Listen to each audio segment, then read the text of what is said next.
મહત્વપૂર્ણ સમાચાર પર હવે નજર કરીએ તો જૂનાગઢ જિલ્લાના વંથલીનો બનાવ સામે આવી રહ્યો છે। નગરપાલિકા ખાતે દૂષિત પાણી મુદ્દે મહિલાઓએ વિરોધ કર્યો છે। દૂષિત પાણીની બોટલો સાથે રાખીને વિરોધ કર્યો છે। નગરપાલિકા દ્વારા આપવામાં આવી સફાઈ વરસાદી સિઝનના કારણે બની હોવાનું જણાવવામાં આવ્યું છે। નગરપાલિકા દ્વારા નિરાકરણ લાવવા પણ આશ્વાસન આપી દેવામાં આવ્યું છે।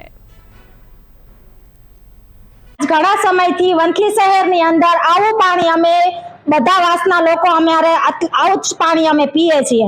આ પાણી પીવાથી અમારા બાળકો બીમાર પડે, ઘરના બધા સભ્યો બીમાર પડે તો આ બીમારીનો જવાબદાર કોણ? કેટલી વખત રજૂઆત કરી? અમે નગરપાલિકાએ અઠવાડિયે 15 દિવસે ઘણી વખત રજૂઆત કરી પણ નગરપાલિકામાંથી કોઈ જવાબ આવતો નથી।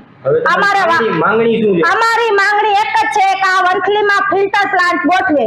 રોજ હેઠાણ પડીને મહિલાઓ ગંદુ જે પાણી આવે છે અમારી પાઇપલાઇનનું એના માટે રજૂઆત કરવા આવેલી, પણ આ પાણી ચોમાસાની જે સિઝન છે એટલે નવું પાણી આવેલ હોય એટલે એવું પાણી આવેલ છે। આ પ્રત્યે અમે અમારા સીઓ સાહેબને રજૂઆત કરી કહે છે અને જેમ તો એને વહેલી તકે આ પાણીનો નિકાલ થાય, ગંદા પાણીનો ચોખ્ખું પાણી આવે એવો અમારો પ્રયત્ન રહેશે।